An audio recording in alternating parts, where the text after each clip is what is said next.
एक रात जॉन अपने घर आता है जहां उसकी पत्नी कैरन है, लेकिन माहौल एकदम ठंडा है। वे मुश्किल से बात करते हैं और अलग अलग कमरों में खाना खाते हैं। साफ है कि उनका रिश्ता टूटने की कगार पर है।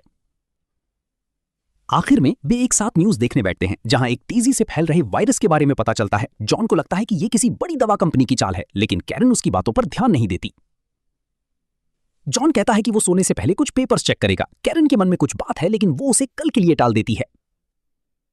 अगली सुबह जॉन को एक प्लेन के बहुत नीचे उड़ने की आवाज आती है और अगले ही पल वो उनके घर की छत फाड़कर पास में क्रैश हो जाता है। कैरन अब बात करना चाहती है, लेकिन जॉन मामले को देखने बाहर भाग जाता है। जॉन इतना हड़बड़ी में है कि वो कैरन की तलाक वाली बात सुन ही नहीं पाता। बाहर जॉन देखता है कि प्लेन एक बिल्डिंग से टकरा गया है और आग लगी है। पड़ोसी बताते हैं कि इन्फेक्टेड लोग दूसरों को काट रहे हैं। जॉन वापस आकर कैरन को यह सब बताता है। तभी शहर में सायरन गूंजने लगते हैं। खिड़की से देखने पर उन्हें पता चलता है कि लोग ज़ॉम्बी बन चुके हैं और दूसरों पर हमला कर रहे हैं। कपल न्यूज से चिपका रहता है और कैरन रिपोर्टर्स की चेतावनी सुनते हुए शराब पीने लगती है कि सब लोग अंदर ही रहें। जब वे अपना खाना चेक करते हैं तो पता चलता है कि स्टॉक बहुत कम है। जॉन इतना तनाव में आ जाता है कि उसे बाथरूम में उल्टी हो जाती है। कैरन उसे पड़ोसियों के घर से सामान लाने के लिए राजी करती है, ये कहकर कि अब कोई कानून की परवाह नहीं करता और गलियारे में वो सुरक्षित रहेगा। जॉन सामान लेकर आता है और बताता है कि पड़ोसी का दरवाजा खुला था। अब कैरन की बारी है, तो वो हेलमेट दस्ताने पहनती है और जूते पर चाकू टेप कर लेती है। जाने से पहले वो जॉन से सामान रखने के लिए कुछ बॉक्सेस निकालने को कहती है। जब वो वापस आती है तो जॉन पूछता है कि क्या ये बॉक्सेस उसे छोड़कर जाने के लिए थे। कैरन सिर्फ हाँ कहती है। बाद में वो जॉन को पड़ोसी की बड़ी टीवी लाने भेजती है। शाम को रिपोर्टर बताता है कि ये उनका आखिरी ब्रॉडकास्ट है। वो सबको अंदर रहने को कहता है। मिलिट्री रेस्क्यू कर रही है, इसलिए मदद के लिए खिड़की पर एक्स का निशान बनाना होगा। अपडेट्स रेडियो पर दोपहर 3 बजे आएंगे। वे खिड़की पर टेप से एक्स बनाते हैं, लेकिन एक हेलीकॉप्टर उनके पास से गुजर जाता है पर रुकता नहीं। अगली सुबह कैरन और सामान लेकर आती है। वो कहती है कि उसे नींद नहीं आई, इसलिए वो पड़ोस के घरों की तलाशी ले रही थी। जॉन कहता है कि सब ठीक होने पर वो सामान लौटा देंगे, लेकिन उसे दुख होता है कि करीन फैंसी ड्रेसेस जैसी फालतू चीजें लाई है। जॉन को ज़ॉम्बीज़ के घुसने का डर है, इसलिए वो लाइटर और स्प्रे से एक देसी फ्लेम थ्रोअर बनाता है।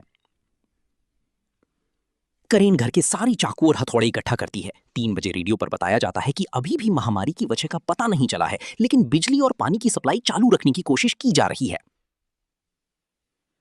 खुद को व्यस्त रखने के लिए कपल ताश खेलने लगता है। जॉन को उम्मीद है कि सब ठीक हो जाएगा, जैसे इंसानियत पहले भी बड़ी बीमारियों से उबर चुकी है। लेकिन करीन परेशान होकर सुबह से ही पीना शुरू कर देती है। जॉन जब उसे टोकता है तो करीन कहती है कि वो साल भर से रोज पी रही है और जॉन ने कभी गौर ही नहीं किया।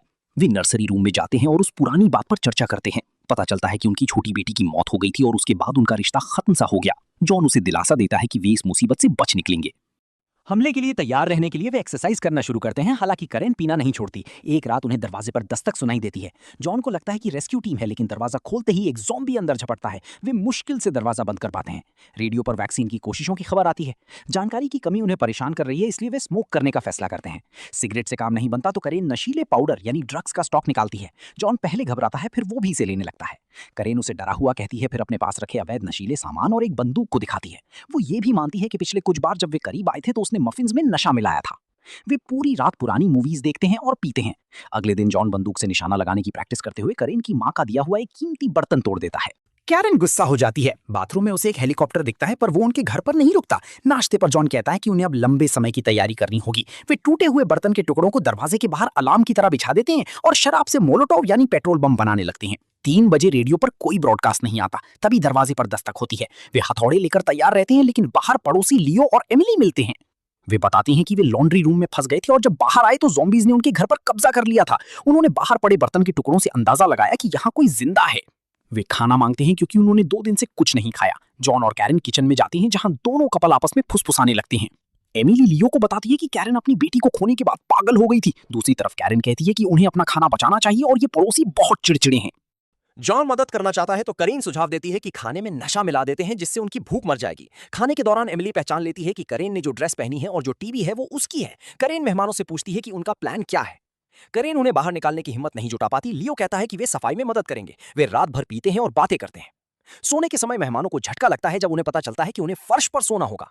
बाथरूम में करीन जॉन को अपनी भड़ास निकालती है कि ये पड़ोसी खुद को बहुत ऊपर समझते हैं, लेकिन वो उन्हें इसलिए नहीं निकालती क्योंकि उसे डर है कि सब ठीक होने के बाद लोग उन्हें जज करेंगे।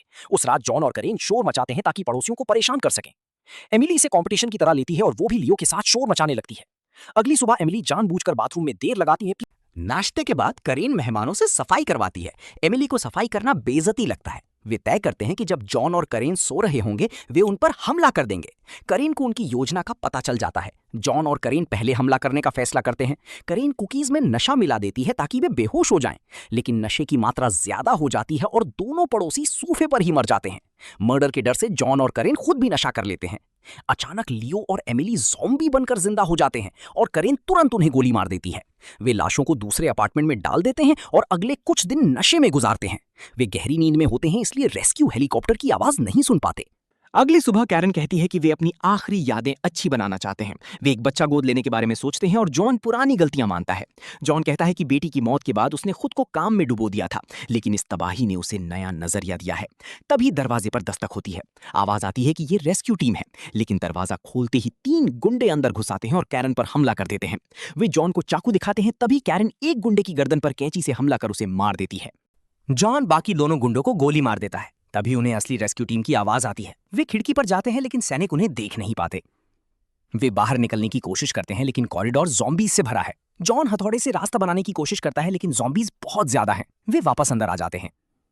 हेलीकॉप्टर जा चुके हैं और खाना खत्म हो गया है। जॉन कहता है कि वे आराम करने के बाद कुछ सोचेंगे। जॉन आधी रात को हथियार तेज करता है और फ्लैशलाइट तैयार करता है। वे बाहर निकलकर लड़ते हैं, लेकिन ज़ॉम्बीज के आगे टिक नहीं पाते और वापस अंदर भागते हैं। अंदर आकर करेन बताती है कि उसे ज़ॉम्बी ने काट लिया है। जॉन उसे दिलासा देता है कि शायद वो नहीं बदलेगी या जल्दी ही वैक्सीन आ जाएगी। उस रात करीन को महसूस होता है कि उसकी पसंद बदल रही है और उसे वाइन का स्वाद भी नहीं आ रहा। करीन को अजीब सी भूख लगती है जिसे वो कंट्रोल नहीं कर पा रही। जॉन अपना खून एक गिलास में डालकर उसे पिलाता है। कैरन को खून से राहत मिलती है, लेकिन जॉन कब तक अपना खून देगा? वे अपने भविष्य को याद कर रोते हैं। जॉन अपना घाव ढकता है। वे रोते हुए अपने उस भविष्य की बातें करते हैं जो अब कभी नहीं होगा। जॉन उसे और खून पिलाता है। अगली सुबह जॉन देखता है कि बिस्तर खाली है। बाथरूम में उसे कैरन का एक लेटर मिलता है जिसमें उसने जॉन को शुक्रिया कहा है। वो कहती है कि उसे ज़ॉम्बी बनने का डर है और वो जॉन के हाथों मरना चाहती है। जॉन नर्सरी रूम में जाता है जहां कैरन ज़ॉम्बी बन चुकी है और जंजीरों से बंधी है। उसके गले में बोर्ड लटका है जिस पर लिखा है, मुझसे प्यार करो, मुझे मार दो। जॉन रोते हुए पुरानी बातें याद करता है। वो गोली चलाने ही वाला होता है कि तभी सैनिक अंदर आ जाते हैं। सैनिक देखते हैं कि जॉन और करेन दोनों ज़ॉम्बी बन चुके हैं और उनके हाथ एक दूसरे से बंधे हैं। सैनिक कहते हैं कि ज़ॉम्बी अब नागरिक नहीं रहे और नया कानून उन्हें मारने का अधिकार देता है। वे दोनों को गोली मार देते हैं और चले जाते हैं। देखने के लिए शुक्रिया। ऐसी और वीडियोस के लिए सब्सक्राइब जरूर करें। धन्यवाद।